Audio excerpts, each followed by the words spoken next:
All right, guys, we back. We got a twisty story for you today. My child was named after another man. I have my guest here today with me who's gonna be speaking about this weird family dynamic. Dupree Cole. Yeah. Thank you so much for joining us. Man, I'm glad you got me here, man. Yeah, man, and we're also gonna go into some child support issues and some things that we that happen in everyday life that we want to talk about today. Yeah. All right, so let's go straight to it, man. My child was named after another man. I mean, and how would this happen? Man, basically, coming home after doing an extended prison and, meet a girl and we do what we do and she get pregnant. She disappeared on me for 2 years, no nothing, no contact, no nothing. And So she disappeared on you for 2 years while pregnant. You had never seen the child. You were not given the opportunity to witness the child's birth. Were you contacted for any of these situations like this? Wow. Initially, she come to me and my sister residence and say she's pregnant. Oh, not take the DNA test, but take the pregnancy test at the house. Say she's pregnant. I step up to the plate. What can we do? We go to the first doctor's visits, keep in contact with her, and the next thing you know, nothing. No texts, no calls, no. Now, did you make a conservative effort, a concerned effort to try to contact her or find her, or yeah, you know what I'm saying? Yeah, I even, like I said, do something that's outside of my character and pop up at her house just unannounced, just to check on her, and come to find out she's moved. Like I said, for 2 years, no nothing, no contact. So for 2 years, you didn't even know what state, city, jurisdiction did she have moved to, took the child to, nothing? Nothing at all. And so how it come about that I found out that she did have the baby, one of my homeboys was like, it's this girl in my inbox looking for you. She said it's important. So he gave me the contact information, and it was my baby mother. And now she's sending me pictures of the little boy, saying we need to talk. Is there any time we can set up a meeting? I say sure. She come by, bring the little boy around, and we get to talking. And she let me know that I had the baby 2 years ago, and it's something I like to tell you. I did name him after. Okay, so let's pause right there real quick. So, is it going to be like a tribute?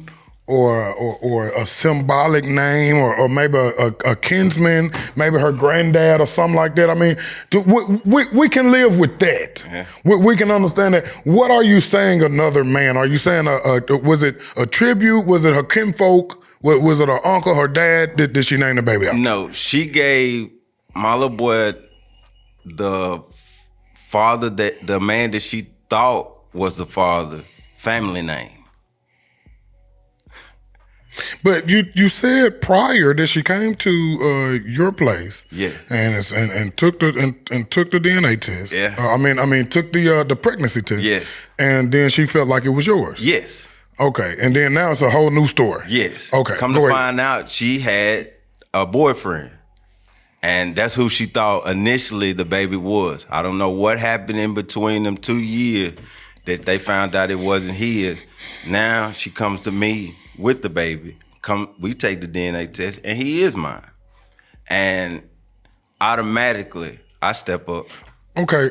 So you guys take the DNA test 2 years after she comes. She comes back. The baby is 1.5 or 2. The baby is 2. The baby is 2 years old. When you upon you meeting your son is already 2. Yeah, he's 2 years old. Hey man, that's diabolical. That is diabolical, Pre. That's diabolical. Okay, so you meet the baby for the first time at 2. Yes. You guys go through a DNA test, yes. and now obviously, because to me, I'm gonna be honest with you, it sounds like she came back to go ahead and render a support order. So she comes back. She confesses, hey, it wasn't his baby. I named the baby the wrong thing. You guys get the DNA test. It's your baby. And now child support? No, we actually take the DNA test before the child support was even involved. We go get a DNA test. We go get a DNA test from CVS. We take it. We send it off. It come back. He's mine. Before child support was even mentioned, I said, you say you've been struggling these last 2 years. It's been hard for you. Let him live with me. Sounds like a perfect solution. I have a 2-bedroom. It ain't like he would be sleeping on the couch or anything like that. I have a 2-bedroom apartment. I live by myself. I said we can clean that 2nd bedroom out and we can put everything he needs in that room.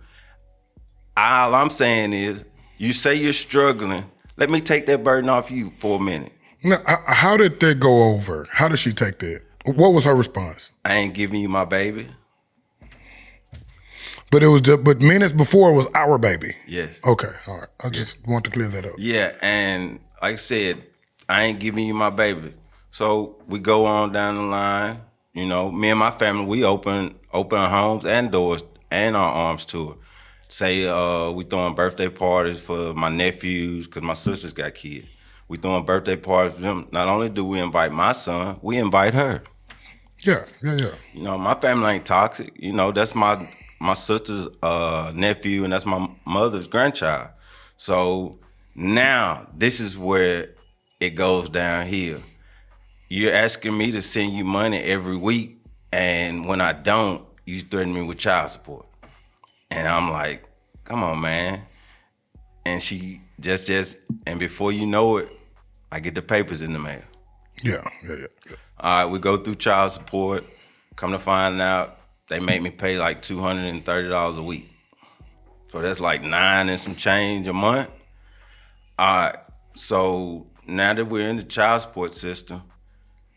You must have had a pretty good job. You must have been at your job for a little time at that point. Yeah, I was at my job for. All right, yeah, because they knocked your head off. That ain't no little change. $1,000 a month ain't no little change. It ain't no little change. I don't care what nobody. I don't care what nobody say. Yeah. And like I said, not only do you put me on child support, you ask for back time for a child I never knew existed. A child that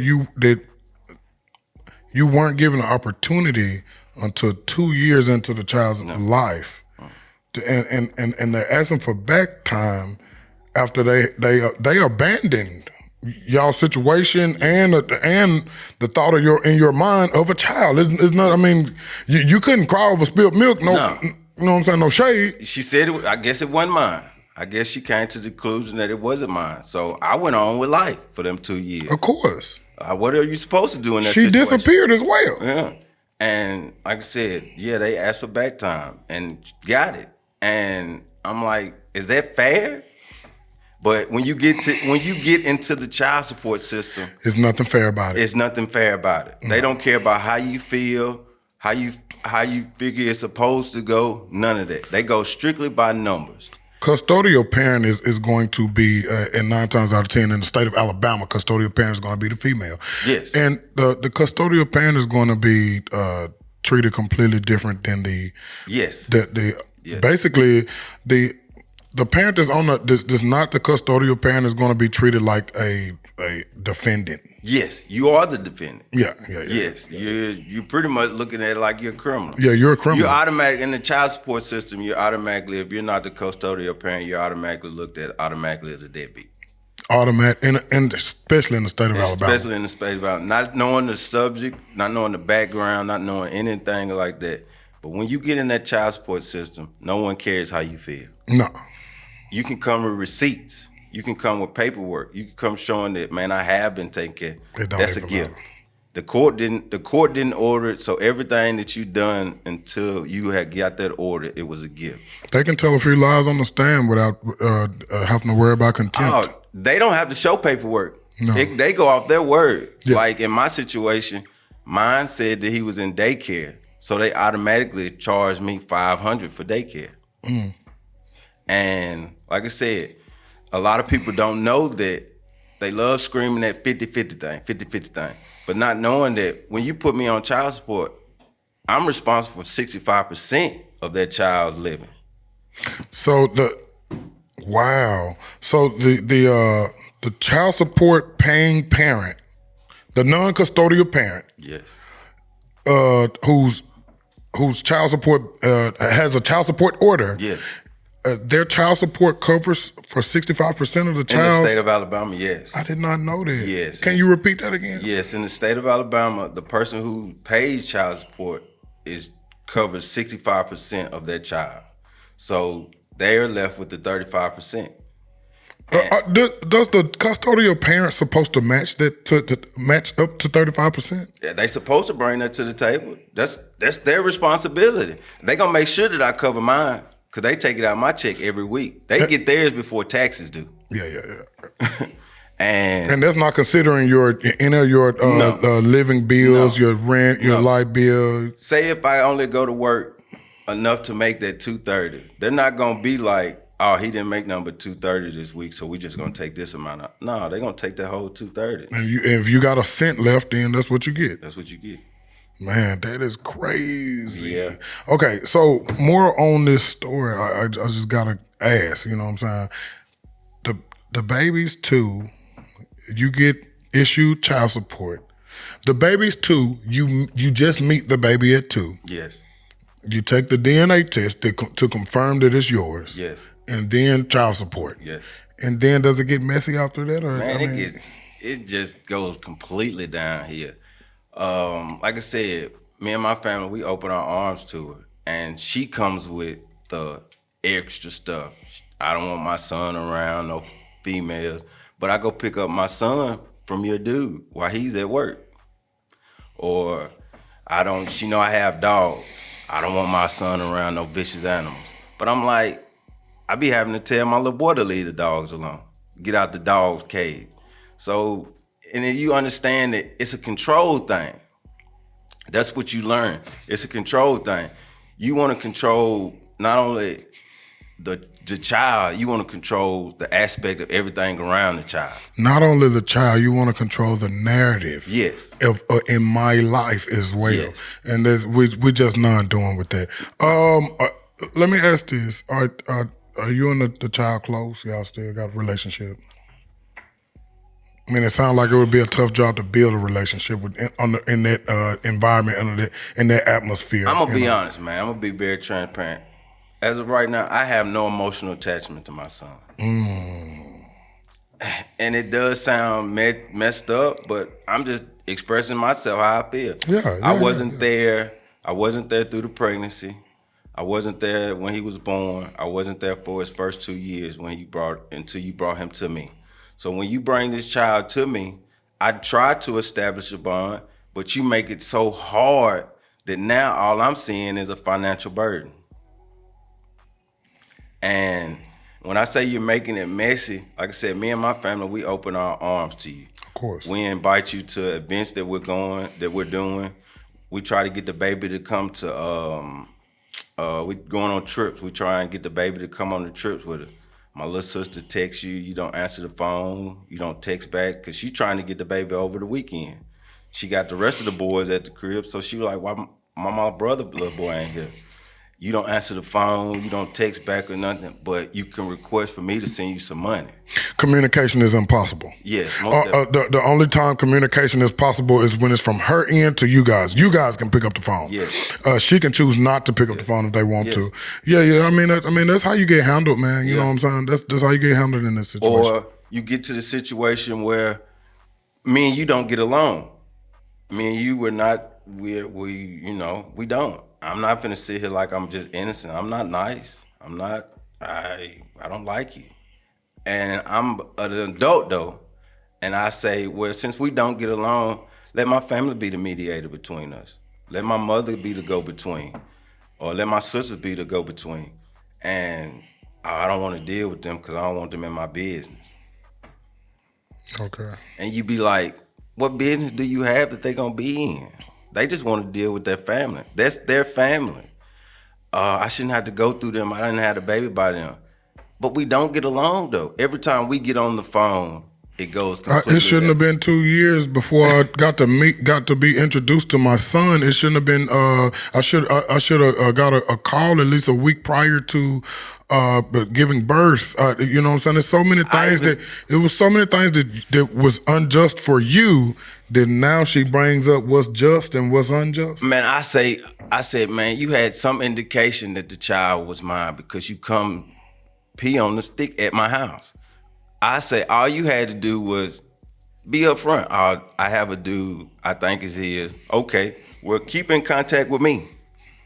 When the baby got there, I would have came to you, and we could have did it when everybody left the room or whatever. No one had to know that me and you did this DNA test on the side, and we wouldn't have had to be in this situation that we in now. Like I said, I can take accountability for mine. You never take accountability for yours. I'm always the bad guy in the narrative. And hey, I don't mind being the bad guy. I ain't never liked the bad guy than nothing. Yeah, I mean, at a point you do get used to having to play the bad guy role because ultimately that's how you're going to be viewed. Yeah. And it's not really on you. I understand it because I'm a man as well. Now, when you're dealing with narcissistic, authoritative behavior, people who want to control everything around them, and people who want to control you by controlling the situation with the baby. So they're going to control you through the baby. Yes. I'm glad that you didn't give in. I don't mean no harm, man. You know what I'm saying? But at the same time, us men, we need to do whatever we can do to build a relationship with the child. Yeah. But when it's that toxic, man, and when it's a narcissist on the other end handling you like this, and they got the full authority, like I just said, custodial parent. Yeah. You know what I'm saying? There's basically nothing you could do. Or I even scream. This is what I tell my baby mom. I say, you love screaming co-parenting. I say, co-parenting isn't me paying you $1,000 a month and still being a hands-on father. That's not co-parenting. That's you having your cake and eating it too. I said, as a grown person, I understand that the child lives in your house, so you need a little bit more income. I said, this is what I'm offering you. This is what co-parenting is to me. I said that I will give you $125 a week. That's $500 a month. I said I will pay for school clothes. I'll pay for extracurricular activities. I'll buy school supplies. I said I'll put him on my 401k, make him the beneficiary of my 401k. I said I can get him every other weekend because I only get every other weekend off at my job. I said I'm willing to sacrifice my weekend to get my little boy. Of course. And all I ask you is to let me claim him every other year on my taxes. It's more than fair. She say that ain't good enough. That don't work for her. I said, so you literally rather struggle and go through all these changes than let me help you take care of this child. Yeah. I said, that's crazy. Yeah, anybody else can claim the baby while I'm not working, as long as it's not you. Yes. If you didn't know that, I thought you knew that was what the vibe was out here. Or she hit me with that, oh, you ain't finna get my baby money and go spend it on no other female. I'm like, where did that come from? Yeah, we could bust this money down together. Yeah. I could help. I want to knock off some debt. Yeah. I'm not interested in thotting off and tricking off and things of that nature. You know, I can trick off with my regular weekly money if I'm going to be a trick. Yeah. Which I don't advocate. I'm not an advocate for tricking off guys. I am. Yeah. Ain't nothing right. We're gonna talk about that too. We're gonna talk about that too. Yeah, I'm not an advocate for tricking off guys, but I'm not against tricking off. Yeah. But I'm just saying you can do that with your weekly paycheck. I can. You see what I'm saying? Opposed to having to, you making it like I can only do this once a year at tax time. Yeah. That's crazy work. Because I know we work at the same place. I know you all right. You're going to be all right. Yeah. Okay. Are they still in the state of Alabama? Yes. She actually lives in Huntsville. Okay. Praise God. She actually says that's too far. It's a 30-minute hop. At the time, my oldest sister was living in Madison. I was like... 15-minute hop. I'm like, our meetup was Madison Walmart on Madison Boulevard. That's where we met up at the time when she was letting me get the baby, or when she's not in her feelings and she's decided, oh, you and your family ain't gonna have y'all ain't gonna never see my baby again. And I'm like, that don't hurt me. That hurts the child. I be trying to get my baby mother to understand. I'm very transparent. I'm very straightforward. I never had a father. My father wasn't in my life. So I don't know what it is to be a father. I'm learning this as I go. And by me still paying you child support and still trying to interact with this child, that's a blessing. I don't care what nobody say. Because not knowing, a lot of women don't know that once you start getting that man check, he has to do nothing else. Nothing. Legally. I've heard guys come up with clever ways to beat the child support. And of course, I'm not into it because I can't. I don't care about that. You know, I don't want to fight her. No. I'm not in it to fight her. No. I want the baby to know once my child grow up or get some sense or want to talk about it. Yeah. You don't gotta ask daddy what happened. Yeah. This is what happened, baby. Men lie, women lie. Numbers never lie. So here you go. Here go the numbers. Dad loves you, and you know. You already know I raised my son, so I mean, my baby gets $12,000 a year from me. Yeah, I know, I understand. Yeah, let's get that. Let's do them numbers. Yeah. After they take this $1,000 out of my check, my child gets $12,000 a year from me. Yeah. So what are you talking about? We ain't talking about. They love to scream that deadbeat thing. I'm not a deadbeat because I pay child support. A deadbeat would be the one that quits his job and you don't get nothing. Now, I've known men to say that, man, I quit, man. Once they start taking that, you know, I went and worked 3 weeks. Then my fourth check, I seen a child support come out of it, man. It slaughtered my check, man. I quit. Right. Because like I said, let's be honest, the average person don't bring home number about $600 to $700 a week. If that. You say, well, see, once you go to averages, I want to say $37,500 a year. Yeah. And so that $37,500 a year might bust down to like $400 or $500 a week. Take two from that. Yeah. So that's nuts. No. That's good. And you got a household. It ain't like I'm one of these guys that out here living from woman to woman or staying or this place. Then I have my own place. So now you got to calculate my bills. Okay, I give you that. Okay, now you taking this tooth out my check. But the child services, the DHR, they are not doing that at court. No, they're not. They don't consider you at all. No. So we can't expect the custodial parent, who is an advocate, obviously, for the DHR, for the child services people, to slaughter you like this. No. She don't care either about her baby daddy don't care, which is the judge. Yeah. Once they put you on child support, the judge is the baby daddy. Facts. You're not the baby daddy no more. Fact. The judge, the baby daddy. And the baby daddy said, send this right here to my baby, and then anything else you send to my baby is a gift. Yes. Yeah, so you know what I'm saying? The baby daddy don't care about what you need to take care of, your weekly needs, monthly needs. You know what I'm saying? The prosecutor, which would be the DHR people, or the child services people, and definitely not the baby mama. Don't care. So I get what you're saying, and I'm a man too. I know you got bills. I get what you're saying. It's just nobody cares. No one cares. Nobody cares. You're a man. So you're supposed to automatically get up and go get you what you need to go get. Yeah, if you're gonna upkeep yourself, you're gonna upkeep yourself. Yeah. No, there's not gonna be help or handout. It's not gonna be any mercy. No, they ain't playing mercy. But it's a two-edged sword, though, or a catch-22 to it, because, okay, now that you're taking this money out my check, my time has to go into making up for that. That means that the weekend that I would like to get my little boy, I got to go work overtime.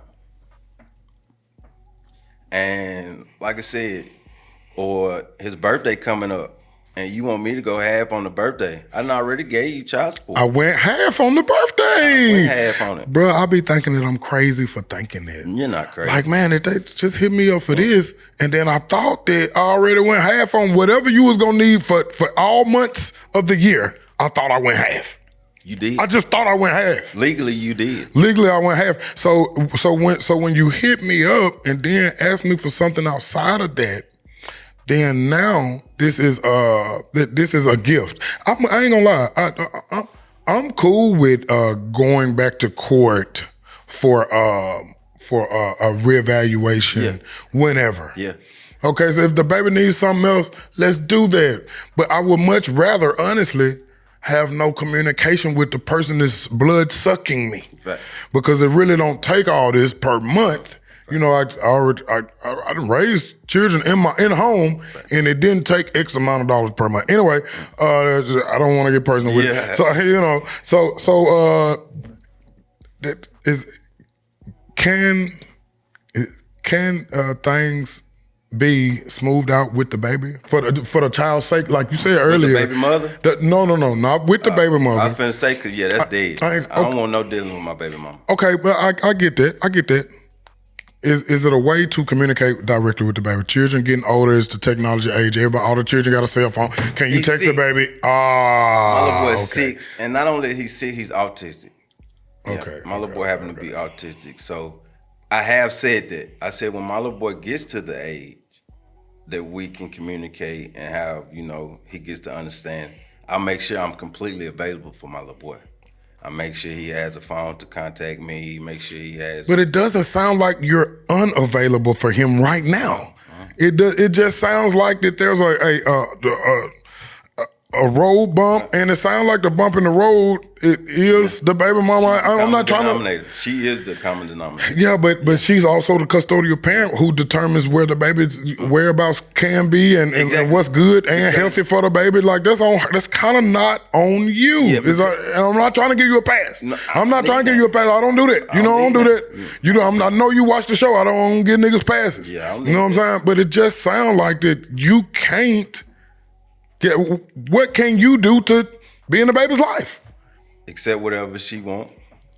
Well, I can't kiss butt. No, I can't. No. Yeah. And I be trying to tell her that. I'm like, I don't know what kind of guys you be used to dealing with, but you can't tell no grown man what to do. That's a fact. You can't tell no grown man what to do. You can't tell me to do this. You're not my mother. You can't control me. And pretty much, from the average, I ain't gonna say the average, I'm gonna say me. 9 times 10, when you tell me something that I'm supposed to do, I'm not gonna do it just out of spite. Because who are you to tell me what I'm supposed to do? You're not nobody. I said, let's put our feelings to the side and let's put this baby in a better situation than me and you had when we was growing up. I'm an adult enough to do that. Yeah. No, I don't like you. No, we don't get along. But let's put that to the side and let's put this baby in a better situation. Let's put the emotion aside and let's go with logic. Which would be what's best for the child. Yes. Both of us would be what's best for the child. Yes. And they threw that out the window. They threw that suggestion out the window as well. I give you the example. I give you another example of how it went. Initially, when we went to child support court, before we even go in the courtroom, the caseworker comes to. I had my mother with me at the time. The caseworker comes to me and my mother and was like, "Well, is there any? Would y'all like to set up any visitation? Would y'all like to do visitation?" I was like, "Of course, we would love to do visitation." So she goes to my baby mother and talk to her, and she comes back and say, "No, she don't want to do visitation." So okay, then we get in the courtroom, and they tell me how much I got to pay a month, and so I asked the judge, "Your Honor, so now that I'm paying all this money in child support, what about visitation?" "Oh, that's a different court." So let me break this down. So let me get this correct, Your Honor. So you making me pay all this money for this child. Now I have to go pay more money that I don't have just to be able to see the child? Yeah. I'm like, wow. Because this is my first child. This is my first time even dealing with the court system, in the child support court system. So I'm like, wow. I have to be able to see my son. Now I have to go spend more money.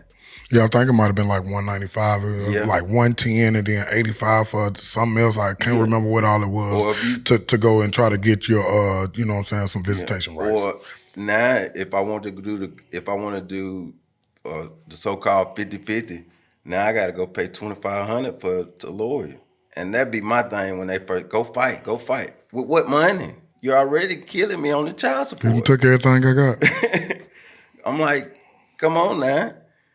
I said, we're not rich, we're not well off, we're the average person in America. And man, everything's going up and the wages ain't going up. Everything's went up except the wages. That is a fact. Yeah. That is a fact. Yeah. The economy is crazy right now. Yeah. And so once you're garnishing $800-900 out of my weekly income, out of my monthly income, then now, you know what I'm saying, I got way less to work with, live off of. Now that kind of pushes me back down to poverty, opposed to being middle class. Pretty much. Yeah, that push you right back down to poverty. If I don't go work overtime, I can't survive. Yeah. If I don't go work overtime, I wouldn't be able to survive. That's one reason I went back to college so I can be able to go to a job with this degree and be able to make something where I can not only pay this and be able to live.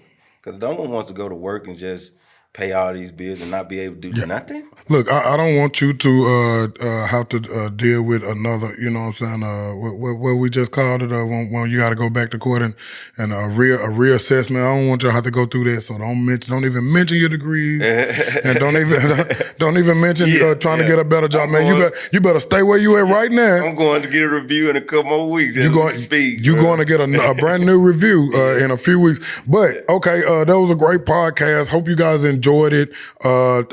Be lifting brother Pre-Cole up in prayer because he's going to be needing all the prayer he can get. He got a 6-year-old kid that he would like more access to, obviously. And so, man, thanks you so much for coming. Appreciate you for having me, bro. And watch this episode, guys, and that's major.